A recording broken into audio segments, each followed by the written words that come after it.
తాకట్లో ఉన్న బంగారాన్ని విడిపించి ఆ రోజున మార్కెట్ ధర కట్టి మిగిలిన డబ్బును మీకు అందిస్తుంది కొమ్మూరి గోల్డ్.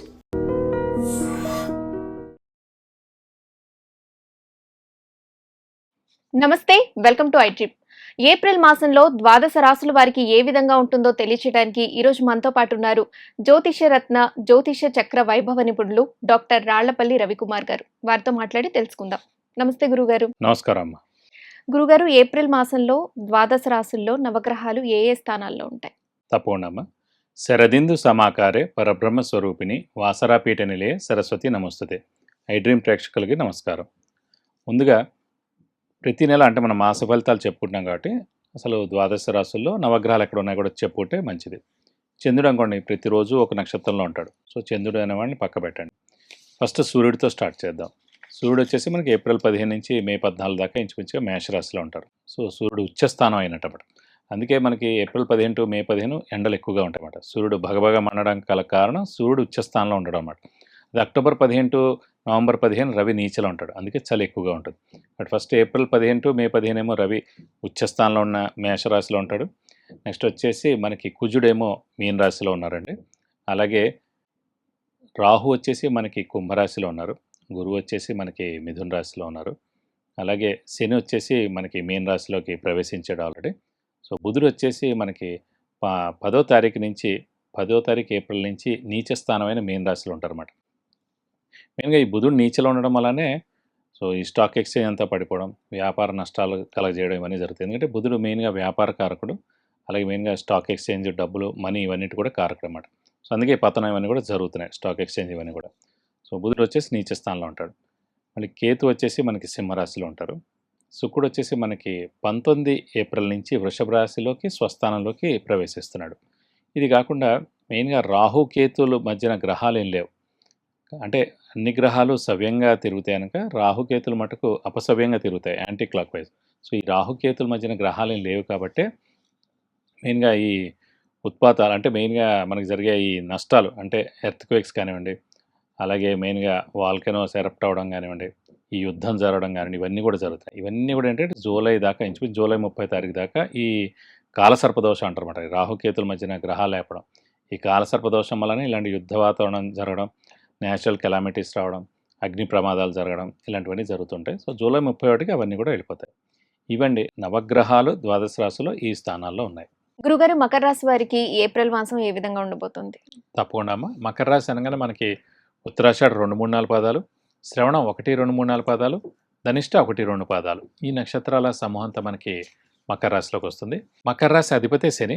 సో శని ఇందాక కూడా మనం చెప్పుకున్నాం 3, 6, 11 స్థానాల్లో శని ప్రవేశించినప్పుడు అత్యుత్తమ ఫలితాలు ఇస్తాడని. సో శని తృతీయ స్థానంలో ఉండి మంచి ఫలితాలు ఇస్తాడు. శని ఆరోగ్యకారకుడు, ఆయుష్కారకుడు, ఉద్యోగకారకుడు, వృత్తికారకుడు, ప్రవృత్తికారకుడు. సో నిరుద్యోగులు ఉద్యోగం రావడం, ఉద్యోగస్తులు promotions, name and fame, salary hike, అలాగే ఫారెన్ టూర్ విజిట్స్, అసైన్మెంట్స్ రావడం ఇవన్నీ కూడా జరుగుతాయి. అలాగే ఆరోగ్యం మెయిన్గా బాగుంటుంది. ఇంట్లో పెద్దవాళ్ళు చిన్నపిల్లలు ఉంటారు, వాళ్ళకి మెయిన్గా జరిగే పనులే మెయిన్గా అనారోగ్యం చేయడం. సో వారికి చాలా బాగుంటుందని చెప్పుకోవాలి ఆరోగ్యం. అలాగే ఆయుష్ కూడా బాగుంటుంది, ఎందుకంటే శని ఆయుష్కారకుడు కూడా అండి. అందుకే జాతకం చూసినప్పుడు ఫస్ట్ ఏంటంటే అన్ని గ్రహాల కన్నా ముందు ఫస్ట్ ఆయుష్యే ఉండాలి కాబట్టి, ఆరోగ్యం బాగుండాలి కాబట్టి శని ఎక్కడ ఉన్నాడని చూస్తారన్నమాట. శని చాలా బాగున్నాడంటే కనుక అమ్మాయి ఇంకేం పర్వాలేదు. శని బాగాలేకపోయినా ఈ బాలారిష్ట దోషాలు చిన్నప్పుడు ఉంటే కనుక వాటికి జపాలు చేయించి అవన్నీ శాంతులన్నీ చేయిస్తుంటారు అన్నమాట. కాబట్టి ఈ ఇంట్లో పెద్దవాళ్ళు చిన్నపిల్లల ఆరోగ్యం బాగుంటుంది. అలాగే గృహిణులకి మానసిక ఒత్తిడి తగ్గుతుంది. సో ఈ మెయిన్గా ఉద్యోగస్తులకి పట్టింది అలా బంగారం చెప్పుకోవచ్చు. కాబట్టి గురువు ఒక్కడే కొంచెం వీక్గా ఉన్నట్టు, ఎందుకంటే షష్ఠ స్థానం అంటే 6వ స్థానంలో ఉండిపోయాడు. సో 6వ స్థానం అంటే డెట్స్, మిజరీస్, ఎనిమీస్. సో అప్పులు పెరిగిపోతూ ఉండడం, శత్రువులు ఎక్కువ అవ్వడం, సో కొంచెం చిక్కులు చికాకులుగా ఉండడం ఇవన్నీ జరుగుతుంటాయి అన్నమాట. కొత్త అప్పులు చేయాల్సి ఉంటుంది. సో డబ్బులు సరైన టైంకి మనకి రాకపోవడం, బాకీలు వసూలు అవ్వకపోవడం. సో ఈ సమయంలో కూడా కొంచెం షూరిటీస్ పెట్టకపోవడం, స్పెక్యులేషన్స్ జోలికి వెళ్ళకపోవడం ఉంటే ఉత్తమం. అయినా కూడా ఈ 19వ తారీఖు నుంచి దేవుడి వల్ల ఈ మకర రాశికి యోగకారకుడు, అదృష్టకారకుడు, లక్ ఫేవర్ చేసే గ్రహమైన శుక్రుడు కూడా వృషభ రాశిలో స్వస్థానంలో వస్తున్నాడు కాబట్టి అప్పటి నుంచి మళ్ళీ చాలా బాగుంటుంది. ఇంకోటి ఏంటి, మళ్ళీ అదొక 20 రోజులు బాగున్నా కూడా జూన్ 2 నుంచి మళ్ళీ సప్తమ స్థానంలో గురువు వస్తున్నాడు. సో అప్పటి నుంచి గురువు వల్ల ఇంకా 100% ఉంటుంది. కాబట్టి వీరికి ఈ 19వ తారీఖు దాకా కొంచెం మిశ్రమంగా ఉంది. 19వ తారీఖు నుంచి మనకి శుక్రుడు స్వస్థానంలో వస్తాడు కాబట్టి ఇంకొంచెం బలం చేకూరి వీళ్ళకి అన్ని విధాలా బాగానే ఉంటుందని చెప్పుకోవాలి. గురుగారు ఆర్థికంగా వారికి ఈ మాసంలో ఎంతవరకు బాగుండే అవకాశాలు ఉన్నాయి? ఆర్థికంగా చెప్పాం కదండీ, గురువు అనే గ్రహం మెయిన్‌గా వీక్‌గా ఉండడం వల్ల కొంచెం ఆర్థికంగా కష్టంగానే ఉంది. కానీ శుక్రుడు అదృష్టకారకుడై మనకి 19వ తారీఖు నుంచి స్వస్థానంలో వస్తున్నాడు కాబట్టి 19వ తారీఖు నుంచి ఆర్థికంగా బానే ఉంటదని చెప్పాలి. అలాగే ఉద్యోగస్తులకు ఏ విధంగా ఉంటుంది? ఉద్యోగస్తులకు మెయిన్‌గా శనే కారకుడు. చెప్పాం, శని ఉద్యోగకారకుడు, ప్రవృత్తి కారకుడు, అలాగే వృత్తి కారకుడు, అన్నీ కూడా కారకత్వం శనిదే అండి. సో, అలాంటి శని మనకి తృతీయ స్థానంలో చాలా బాగున్నాడు మీన రాశిలో. కాబట్టి ఈ ఉద్యోగస్తులు ఎవరైతే వాళ్ళకి పట్టిందల్లా బంగారం అని చెప్పొచ్చు. అయితే గురుగారు వీరు మరిన్ని మంచి ఫలితాల కోసం ఎలాంటి పరిహారాలు చేసుకోవాలి? ప్రస్తుతం సెకండ్ హౌస్ అంటే ద్వితీయ స్థానంలో మటుకు రాహు ఉన్నాడు కాబట్టి అది కొంచెం ఇబ్బందికరమైందే డిసెంబర్ దాకా. కాబట్టి ఖచ్చితంగా అమ్మవారిని మరియు సుబ్రహ్మణ్య స్వామిని ఎక్కువగా పూజించాలి. ప్రతిరోజు అమ్మవారు, ఏ అమ్మవారైనా పర్వాలేదు, అమ్మవారి అష్టోత్తరం మరియు సుబ్రహ్మణ్య స్వామి అష్టోత్తరం చదువుకుంటే మంచిది. ప్రతి శుక్రవారం అమ్మవారి టెంపుల్కి వెళ్ళి 41 ప్రదక్షిణాలు చేసి వీలైతే అభిషేకం కానీ అర్చన కానీ చేస్తే మంచిది. అలాగే సుబ్రహ్మణ్య స్వామి మటుకు ప్రతి మంగళవారం ఆయన టెంపుల్కి వెళ్ళి 41 ప్రదక్షిణాలు చేసి వీలైతే ఒక మంగళవారం రోజున హోమం మరియు అభిషేకం చేస్తే చాలా మంచిది. ఇక్కడ స్కందగిరి టెంపుల్ అని ఉందండి. సో, ఇక్కడ ఆన్లైన్ అయినా కట్టచ్చు. సో, మార్నింగ్ 7:30 to 10:30 చేస్తారు మంగళవారం రోజున. సో, అక్కడ హోమం మరియు అభిషేకం మన పేరు నక్షత్ర గోత్రనామంతో చేస్తే చాలా మంచిది.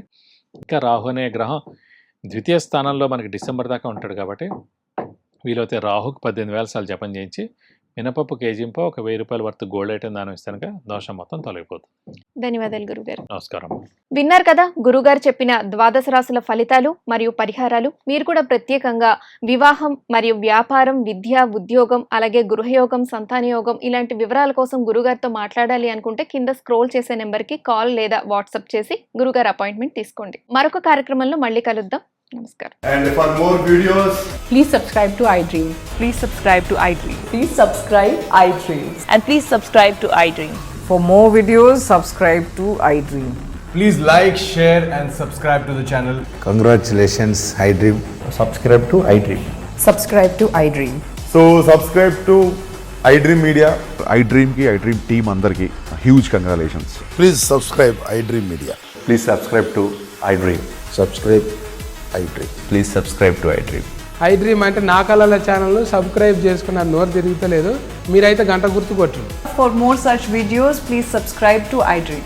Subscribe to iDream. Please subscribe to iDream. Please subscribe iDream Media. Please do subscribe to iDream. Please subscribe to iDream Media. For best entertainment and information, please subscribe iDream. And don't forget to subscribe to iDream.